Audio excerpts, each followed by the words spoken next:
और उसके पास एक भैंस और एक बकरी थी। और दोनों क्या थी? पक्की सहेलियाँ थी। क्या थी? दोनों पक्की सहेलियाँ थी। वह दोनों प्रतिदिन नदी पार करके खेतों में चरने के लिए जाती। ये नदी बीच में दिख रही है ना सबको?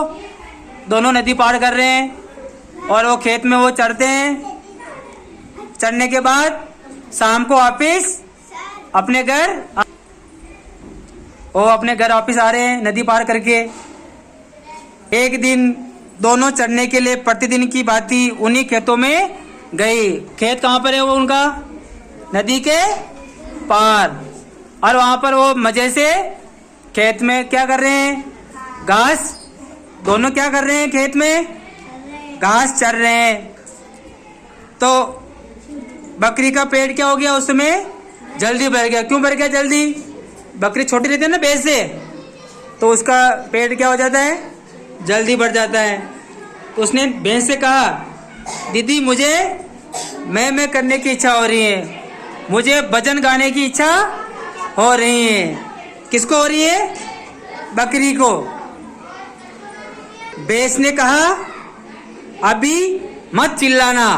भैंस ने क्या कहा? अभी मत चिल्लाना, वरना खेत का मालिक आ जाएगा और दोनों को मार पड़ेगी।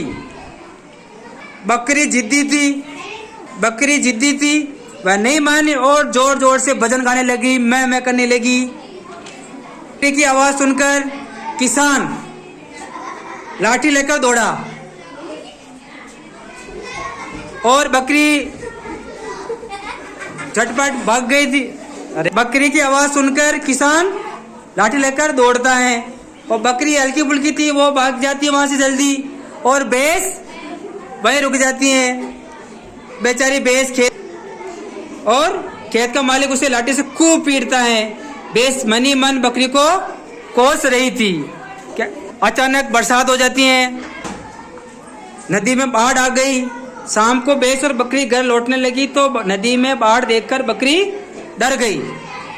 वह बोलती है भैंस से, भैंस दीदी मुझे अपनी पीठ पर बैठाकर नदी पार करा दो। भैंस ने उसे पीठ पर क्या कर लिया? बैठा लिया और नदी में प्रवेश कर गई। जब वह नदी के बीच में पहुंची तो एक चट्टान के पास रुक गई। बकरी ने पूछा, दीदी तुम यहाँ क्यों रुक गई? भैंस ने कहा, मेरी इच्छा तो नदी में नहाने की हो रही है। ये सुनकर क्या हुआ? बकरी के होश उड़ गए, डर गई वो, अब क्या होगा मेरा? वह बोली, नहीं दीदी, ऐसा होने पर तो मैं क्या हो जाऊंगी? नदी में डूब जाऊंगी। भैंस ने बकरी से कहा, तुमने भी तो मेरी बात नहीं मानी थी। मेरे मना करने पर भी खेत में तुम जोर जोर से क्या कर रही थी? मैं कर रही थी, भजन गा रही थी, जिसके कारण मेरी खूब पिटाई हुई। बकरी समझ गई, उसने अपने किए पर माफी भी मांगी, फिर भी भैंस नहीं मानी। भैंस बकरी को नदी के बीच एक चट्टान पर छोड़कर चली गई। थोड़ी देर बाद भैंस बकरी को वापस बाहर निकाल लाई। वो उसको बिठा के वापस बाहर निकाल लाई, परंतु पुरानी मित्रता के कारण वह उसे वापस बचा लिया। उसने अपना बदला भी ले लिया और अपनी मित्रता भी निभा ली।